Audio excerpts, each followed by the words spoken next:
Assalamualaikum and hi friends, welcome to my kitchen by Fasa. இன்றைக்கி என் சேனலில் நான் சொல்லி காட்ட போகிற ரெசிபி நான் ஏற்கனவே அப்லோட் பண்ணியிருந்த மாசி சம்பல் வீடியோவோட ரீஅப்லோடிங். நான் ஸ்டார்டிங்கில் அப்லோட் பண்ணின அந்த மாசி சம்பல் வீடியோ இருட்டாக இந்த சுட்டியும் அதோட ஆடியோ வந்துட்டு கிளியர் இல்லாத சுட்டியும் நான் இந்த வீடியோவை ரீஅப்லோட் பண்ணுறேன் அதோட வெர்ஷனை. எனக்கு வந்துட்டு அது ஒரு இருட்டு வீடியோவாக இருந்தால் கூட அந்த வீடியோவுக்கு 70,000க்கு மேலே வியூஸ் போச்சு.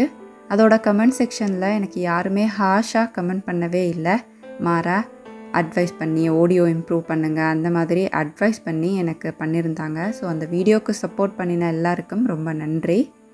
அதோட எனக்கு அந்த கமெண்ட் செக்ஷனில் வாசிக்கக்கெல்லாம் எனக்கு இன்னொரு விஷயம் விளங்கிச்சு. என்னென்னா, எங்களோட ஒரு ஸ்பெஷல் இந்த தேங்காய் பூ போட்டு செய்கிற மாசி சம்பல் ஸ்ரீலங்காவில் நிறைய பேருக்கு தெரியா அப்படின்ட்டு எனக்கு விளங்கிச்சு. ஸோ அது சுட்டியும் நான் இதை கட்டாயம் ரீஅப்லோட் பண்ணுறேன். இப்போ இந்த ரெசிபி எப்படி செய்கிறதுன்னு பார்க்கலாம்.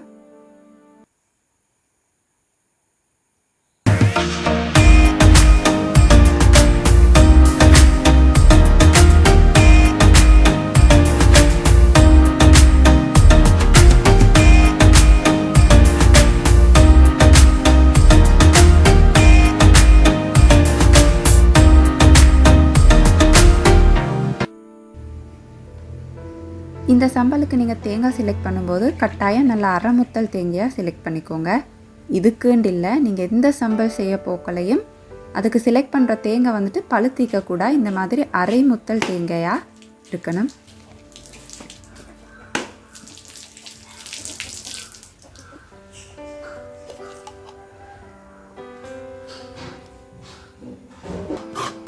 அதை வந்துட்டு நல்லா மெல்லிசாக துருவி எடுத்துக்கோங்க.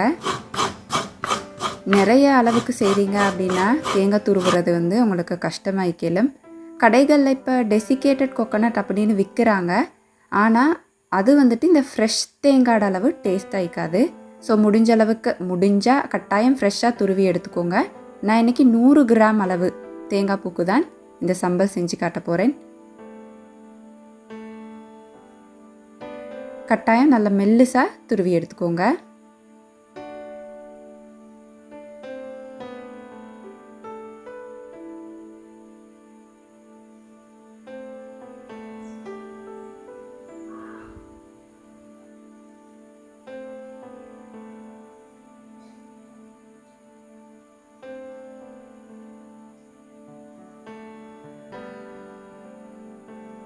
இப்போ நீங்கள் அடுப்பை ஆன் பண்ண முன்னுக்கு தேங்காய் பூவை ஒரு தாச்சில் நீங்கள் எதில் வறுக்கிறீங்களோ அதில் போட்டுட்டு அதுக்கப்புறமா ஃப்ளேமை வந்துட்டு ஆன் பண்ணிக்கோங்க. பண்ணிவிட்டு 10 நிமிடங்கள் இது நல்லா கோல்டன் ப்ரௌன் கலராக மாறும் வரைக்கும் வறுத்துக்கோங்க. இது லேசாக அடிப்பிடிக்கிற மாதிரி இருக்கும், அதனால் இடைக்கிட வந்துட்டு கிளறி விட்டுட்டே இருக்கணும். அப்படி இல்லைன்னா ஒரு நன்ஸ்டிக் பேனில் வந்துட்டு வறுத்துக்கலும். உங்களுக்கு ஃப்ளேமை இந்த அளவுக்கு வச்சுக்கோங்க, லோவை விட கொஞ்சம் கூட்டினா போதும்.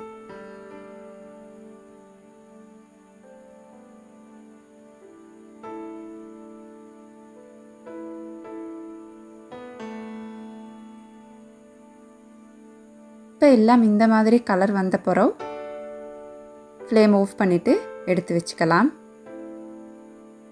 நிறைய கலர் வரும் வரைக்கும் வைக்க வேண்டிய அவசியம் இல்லை, இந்த கலர் தாராளமாக போதும்.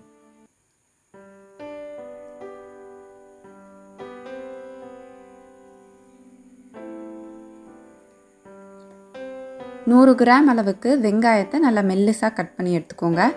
நீங்கள் எவ்வளோ மெல்லிசாக கட் பண்ணுறீங்களோ அந்த அளவுக்கு வந்துட்டு வெங்காயம் நல்லா கிறிஸ்பியாக பொரியும். அதோட அந்த பொரித்த வெங்காயத்தில் நிறைய எண்ணெய் வந்துட்டு தங்காது. அதனால் உங்களுக்கு எவ்வளோ முடியுமோ அவ்வளோ மெல்லிசாக கட் பண்ணிக்கோங்க.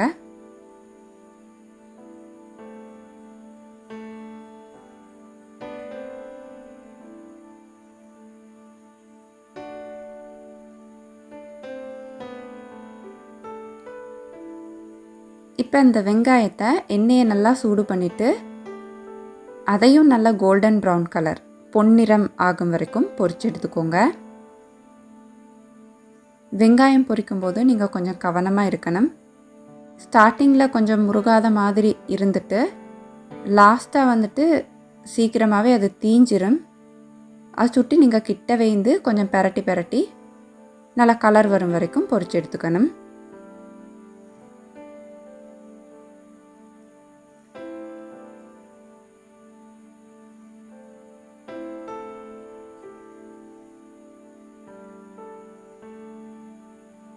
இடைக்கடை இந்த மாதிரி கிளறி விட்டாதான் அது வந்து தீயாமிக்கும்.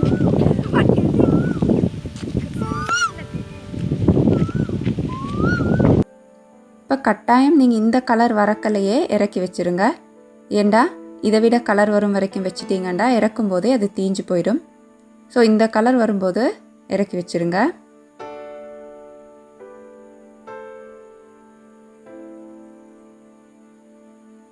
கருவேப்பிலை உங்களுக்கு எவ்வளோ தேவையோ அந்தளவு எண்ணெயோட சலசலப்பு நிற்கும் வரைக்கும் பொரிச்சு எடுத்துக்கோங்க. கருவேப்பிலை போடும்போது கொஞ்சம் கவனமாக இருந்தால் அதில் தண்ணி இருந்துச்சு அப்படின்னா ஓவராக இந்த மாதிரி எண்ணெய் தெறிக்கும். ஸோ கவனமாக பார்த்து பொரிச்சுக்கோங்க. நல்லா கிறிஸ்பியாக ஆனதுக்கு பிறகு எடுத்து வச்சிடலாம். இப்போ இந்த வெங்காயம் கருவேப்பிலை பொரிச்ச அந்த எல்லாத்தையும் வந்துட்டு நல்லா எண்ணெய் வடிய விட்டுருங்க. அட்லீஸ்ட் 2 hours எண்ணெயெல்லாம் நல்லா வடிகிறதுக்கு விட்டுருங்க. நாங்கள்லாம் மாசி சம்பல் செய்யும்போது எங்களோட உமாவெல்லாம் வந்துட்டு நைட்டே இந்த மாதிரி பொரித்து நல்லா எண்ணெய் வடிய விட்டுருவாங்க. அடுத்த நாள் தான் வந்துட்டு சம்பல் செய்வாங்க. அப்போ நல்லா எண்ணெய் வந்துட்டு வடிஞ்சு சம்பலில் அந்த எண்ணெய் பிசுப்பு ஒன்றுமே இல்லாமல் சூப்பராக இருக்கும்.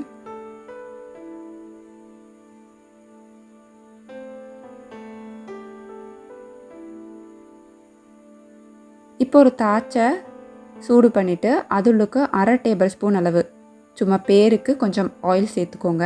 சேர்த்துட்டு அதுக்குள்ளே ஒரு துண்டு வெங்காயத்தை நல்லா கலர் வரும் வரைக்கும் வதக்கிக்கோங்க.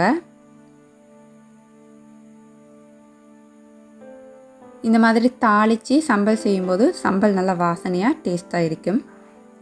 இப்போ இதுக்குள்ளே உரைப்புக்காக 1/2 tablespoon அளவு கட்டர்தூள் துண்டு மிளகாய் சேர்த்துக்கிறேன். இதோட அளவு உங்கள் விருப்பம் மாதிரி நீங்கள் சேர்த்துக்கலாம். டேஸ்ட்டுக்காக வேண்டி உப்பு சேர்த்துக்கோங்க. நான் 1 teaspoon அளவு சேர்த்துக்கிறேன்.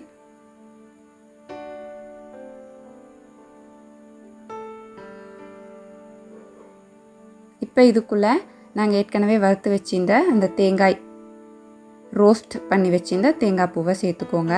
கூடவே நாங்கள் பொரித்த வெங்காயம் கருவேப்பிலை சேர்த்துக்கோங்க.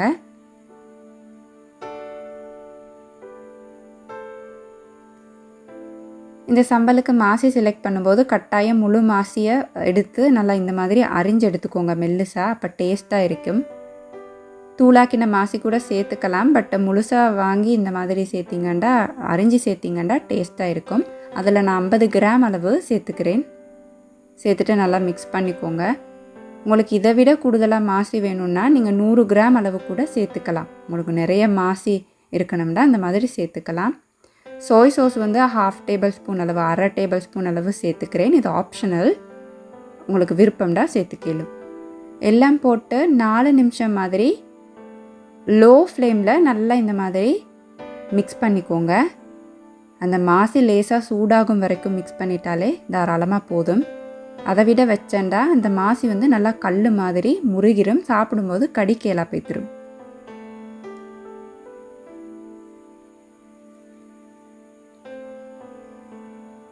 இப்போ இதுக்குள்ளே தேவையான அளவு எலுமிச்சை சாறு சேர்த்துக்கோங்க. நான் 1/2 tablespoon அளவு சேர்த்துக்கிறேன். உங்களோட புளி டேஸ்ட்டை பொறுத்து நீங்கள் இதோட அளவை கூட்டி குறைச்சிக்கலாம். ஃப்ளேம் ஆஃப் பண்ணிவிட்டு எலுமிச்சை சாறை சேர்த்து நல்லா இந்த மாதிரி மிக்ஸ் பண்ணிக்கோங்க. பண்ணிவிட்டு புளி உப்பு எல்லாம் கரெக்டாக இருக்கான்னு செக் பண்ணி பார்த்துக்கோங்க. உங்களுக்கு போதாது அப்படின்னா நீங்கள் இன்னும் உப்பு புளி எது வேணும்னாலும் சேர்த்துக்கலாம். சேர்த்துட்டு இப்படி மூடி இந்த சம்பலுக்கு நல்லா உப்பு புளி பிடிக்கிற வரைக்கும் மூடி வச்சுக்கோங்க. அதுக்கப்புறம் இந்த சம்பளோட சூடு எல்லாம் ஆறுனதுக்கு பிறகு நாங்கள் இதை ஸ்டோர் பண்ணலாம்.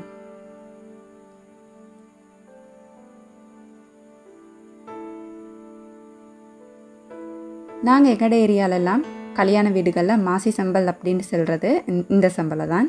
ஸோ ஸ்ரீலங்காவில் நிறைய இடங்களில் வேறு மாதிரி செய்வாங்கன்ட்டு நான் ஏண்டா வீடியோவுக்கு கீழே இருக்கிற கமெண்ட்ஸ் படித்து பார்த்து தான் தெரிஞ்சுக்கிட்டேன். ஸோ இதுதான் எங்களோட ஒரு ஸ்பெஷல் மாசி சம்பல். கட்டாயம் இந்த ரெசிபி ட்ரை பண்ணி பாருங்கள், உங்களுக்கு பிடிக்கும் அப்படின்னு நினைக்கிறேன். நாங்கள் ஃபாரினில் உள்ளவங்களுக்கெல்லாம் வந்துட்டு இந்த மாதிரி தான் செஞ்சு கொடுப்போம். இதை 1லேருந்து 2 மாதங்கள் வரைக்கும் வெளியே உங்களுக்கு ஸ்டோர் பண்ணிலும், ஃப்ரிட்ஜில் அதை விட காலம் கூடுதலாக உங்களுக்கு ஸ்டோர் பண்ணலாம். ஸோ கட்டாயம் ரெசிபி ட்ரை பண்ணி பாருங்கள். பிடிச்சிருந்தா லைக் பண்ணுங்கள், ஷேர் பண்ணுங்கள், மறக்காமல் என்னோடய சேனலை சப்ஸ்கிரைப் பண்ணிக்கோங்க. அளவாக சாப்பிடுங்க, அந்த அளவில் ஆரோக்கியத்தை அதிகமாக சேர்த்துருங்க. வாழ்க வளமுடன். தேங்க்ஸ் ஃபார் வாட்சிங்.